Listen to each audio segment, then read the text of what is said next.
사랑하는 성도 여러분, 안녕하세요. 이제 사랑방 모임 금년의 마지막 모임이 됩니다. 여러분 그 자리를 지켜주셔서 너무 감사했습니다. 그리고 특별히 하반기에는 여러분들을 매번 이렇게 10분, 어쩔 땐 10분 더 넘기도 하고 덜 하기도 했지만 이 영상 메시지를 통해서 여러분 사랑방을 또한 방문할 수 있어서 참 나름대로 의미가 깊었습니다. 사랑방장님들 수고하셨습니다. 지난 주일 저는 대강절 시즌 두 번째 메시지를 전했죠. 두 번째 메시지는 우리에게서 눈을 돌립니다 였습니다. 여러분, 우리에게서 눈을 돌려야 되는 것은 주님을 바라봐야 되기 때문입니다. 이 시즌의 주인공이 오직 한 분이 되시기 때문이죠. 여러분, 그런 의미에서 저는 지난주에 마가복음의 시작, 마가복음 1장 1절에서 8절의 말씀을 본문으로 삼아 여러분들과 함께 말씀을 전했습니다. 말씀 묵상했습니다. 여러분, 거기서 우리는 세례 요한의 사역을 볼 수가 있었죠. 세례 요한이 중요한 이유는 그는 이스라엘의 역사 400년 만에 나타난 하나님의 선지자였습니다. 그러니까 400년 만에 하나님의 선지자가 왔다라는 것은 백성들에게 너무나 큰 의미가 되었죠. 그래서 사람들이 원근 각처에서 모였는데 세례 요한은 곧바로 그들에게 한 가지 메시지를 전합니다. 나는 그분의 길을 준비하러 왔습니다. 내가 주인공이 아닙니다. 그분이 주인공입니다. 그분을 바라보셔야 됩니다. 나는 그분의 신의 끈도 풀기에 합당하지 않습니다. 나는 여러분들에게 물로 세례를 주지만 그분은 성령으로 세례를 줄 것입니다. 이렇게 철저하게 사람들의 시선을 자신에게로부터, 그리고 세례 요한 자신에게로부터 예수님께로 돌렸던 것을 볼 수가 있습니다. 이게 이제 우리에게 주시는 말씀으로 우리가 받았던 것이죠. 우리 또한 이 시즌에 철저하게 시선을 우리에게로부터 아니면 세상에게로부터 주님께로 돌리기 위하여 무엇이 필요한 것입니까? 세례 요한이 그때 전했던 말씀에서 두 가지를 우리는 보면서 생각을 해보았습니다. 첫째로는 회개였고 두 번째로는 세례였습니다. 자, 첫째로 한번 회개를 보실까요? 진정 우리가 주님을 우리 마음속에 진지하게 깊이 맞이하려면은 우리 안에 진정한 회개가 있어야 한다. 이게 이제 첫 포인트였죠.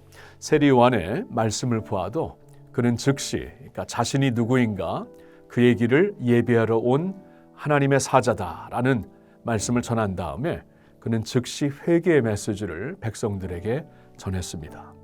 예수님도 마가복음 1장 15절에 보면은 가장 먼저 그가 또한 백성들에게 직접 전하신 말씀에서도 회개를 선포하셨던 것을 볼 수가 있습니다.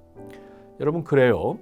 우리가 예수님을 진정 모시고 맞이하려면은 철저한 회개가 우리 안에 있어야 할 것입니다. 여러분, 회개는 통회하고 자백하는 마음이죠. 성경에 보면은 하나님께서 찾으시는 제사는 상한 심령이다. 상한 심령, 통회하는 마음, 이렇게 말씀을 하고 있습니다. 이것 없이는 우리가 주님을 진정 마음에 모시고 주님과 함께 동행할 수가 없는 것입니다. 자, 그런데 성경을 보면은 이 회개라는 단어의 의미가 단순히 나의 죄에 대해서 이렇게 회개하는 마음, 아파하는 마음을 지나 우리의 삶의 방향이 변해야 되는 것까지 가리키고 있습니다. 이게 바로 원어의 의미이죠. 원어의 회개는 메타노이아, 메타는 change, 노야는 mind. 그러니까 우리의 마음, 삶의 중심을 바꾼다. 우리 안에 변화를 이제 보이는 것이다. 이제 이게 바로 회개의 의미라는 것입니다. 여러분, 진정한 회개를 통한 삶의 변화가 없으면은 변화가 없는 삶 위에 아무리 우리가 신앙을 쌓아가도 이것은 그냥 종교 활동이 되고 종교인이 되는 것이지 하나님이 우리에게 진정 찾으시고자 하는 예수 그리스도의 제자로 우리는 살 수가 없는 것입니다. 새 생명이 되어야, 새로운 피조물이 되어야 예수님과 함께 동행하며 그를 세상에 나타낼 수가 있는 것이지요. 여러분, 그래서 예수님은 산상수훈의 말씀을 보아도 팔복의 말씀으로 시작을 하시지 않습니까? 팔복의 말씀은 우리의 삶이 이제 복이라는 것은 우리가 추구하는 것, 삶의 방향이 아니겠습니까? 근데 우리가 보통 생각하는 복과는 완전히 다른 역설적인 의미의 팔복의 말씀을 전해주시고 있습니다.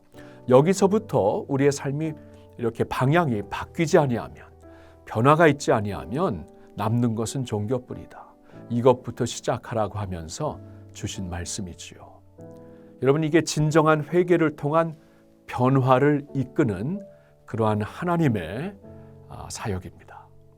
사랑하는 성도 여러분, 한 해를 마감하면서 어떤 면에서 나 자신의 죄를 좀 자백하고 통회하는 마음으로 회개하고 싶습니까? 그리고 그 진정한 회개를 통하여 어떻게 변화되기를 원하십니까? 여러분, 이것을 우리가 사랑방 모임의 첫 번째 나눔의 시간으로 다루었으면 좋겠습니다. 진정한 회개, 어떤 면에서 통회하는 마음 갖고 싶은가? 그리고 어떤 면에서 진정 내 안에 변화가 있었으면 좋겠는가? 자, 첫 번째, 예수님을 진정 맞이하기 위해서는 진정한 회개가 있어야 되고, 두 번째로 예수님을 진정 깊이 맞이하려면은 예수님의 삶에 초점이 된, 예수님의 삶에 맞춰진 삶을 우리가 살아야 합니다. 이게 바로 세례의 의미입니다. 여러분, 제가 지난 주일날 여러분들과 말씀을 나누면서 진정한 세례라는 것은 과정이지 끝이 아닙니다. 그러니까 세례를 우리는 보통 세레모니로 생각해요. 한번 세례 준비를 다 해가지고 머리에 이제 물뿌림을 받고 세례를 받았으면 끝. 나는 세례교인이다. 여러분, 근데 성경을 보면은 세례를 그렇게 설명하고 있지 않습니다. 세례는 한번 세레모니를 통해서 끝나는 게 아니라 그때부터 우리가 이제 어떠한 삶을 추구하느냐 이어지는 과정으로 설명을 해주시고 있습니다. 우리가 특별히 이제 로마서 6장에서 말씀을 보았는데 지난주에 본 말씀이니까 다시 자세히 볼 필요는 없겠지만 중요한 것은 세례라는 것은 연합을 가리킵니다. 그러니까 주님의 죽으심과 연합하고 주님의 부활하심과 연합하는 것이다. 그러니까 내가 세례를 받음으로 말미암아 나의 원래 모습, 내가 원래 나의 정욕대로 죄악대로 살았던 나의 원래 모습은 예수님의 죽으심과 연합을 한 것이고, 이제 예수 안에서 새 생명은 예수님의 부활하심과 그 생명과 연합된 것이다라고 말씀을 한 것입니다. 말씀을 하고 있습니다. 여러분, 그래서 우리가 어떻게 살아야 되는가? 세례의 스피릿을 가지고 특별히 로마서 6장 10절과 11절에는 이런 말씀이 있어요. 그가 죽으심은 죄에 대하여 단번에 죽으심이요 그가 살아계심은 하나님께 대하여 살아계심이니 이와 같이 너희도 너희 자신을 죄에 대하여는 죽은 자요 그리스도 예수 안에서 하나님께 대하여는 살아있는 자로 여길지어다. 여기서 참 중요한 말씀이 그 마지막 동사입니다. 여길지어다. 이렇게 예수님처럼 죄에 대하여는 죽은 자로 여기고 그리고 하나님께 대하여는 그리스도 예수 안에서 이제 하나님께 대하여 살아있는 자로 여겨야 된다. 그러니까 하나님께 대하여, 죄에 대하여는 죽은 자, 하나님께 대하여는 산 자로 여기면서 살라는 것이에요. 그렇죠? 그러니까 여긴다는 것은 그렇게 된 나의 모습을 인정한다라는 것이죠. 그러니까 전에는 죄악이 나를 완전히 압도할 때 할 수 없어. 나는 이 정욕에 아니면 이러한 도박에 이러한 유혹에 빠져 살 수밖에 없어. 이렇게 우리가 생각하며 살았다면 이제부터는 아니에요. 우리가 어떻게 여겨야 되냐면은 죄에 대하여는 죽었다. 이미 난 죽었다라는 것을 의식하고 항상 마음속에 이렇게 remind, 자꾸 생각을 하셔야 됩니다. 그리고 이제는 하나님께 대하여 산 자다. 하나님께 대하여 살았으면은 우리는 이제부터 구체적으로 예수님의 형상을 구체적으로 우리가 추구하며 살아야 하는 것입니다. 이게 이제 세례의 의미예요. 세례는 그러니까 이 예수님께 초점을 맞춘 이 삶은 이 세례인데 이것은 우리에게 성숙을 일으키는 삶입니다. 성숙, 예수의 형상으로 성숙해지는 것. 지난주에는 제가 골로새서 3장에서 구체적으로 어떤 면에서는 죽어야 되고 구체적으로 어떤 면에서는 예수의 형상으로 하나님께 대하여 살아야 하는가, 이 말씀을 골로새서 3장에서 보았는데, 오늘 여러분들이 이제 두 번째 이 나눔을 가지시기 전에 골로새서 3장 1절부터 17절을 읽으신 후에 어떤 면에서 내가 예수님의 모습으로 더욱더 성숙해지기를 원합니까? 이 면에 대해서 같이 나눌 수 있으면 좋겠습니다. 여러분, 예수님께 초점을 맞춰진 삶, 이게 성숙인데요. 이것은 마치 악기가 조율된 것과 같다고 말씀을 드렸죠.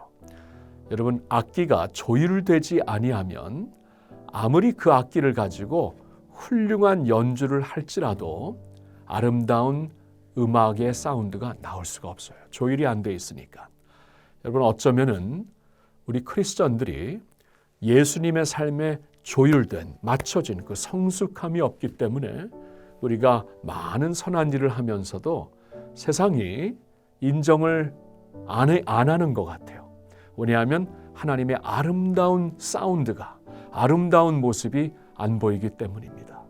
하나님의 아름다운 모습이 보이고 하나님의 아름다운 사운드가 들려지기 위해서는 예수님과 조율된 삶을 통해서 나타나는 우리의 삶으로만 가능한 것입니다.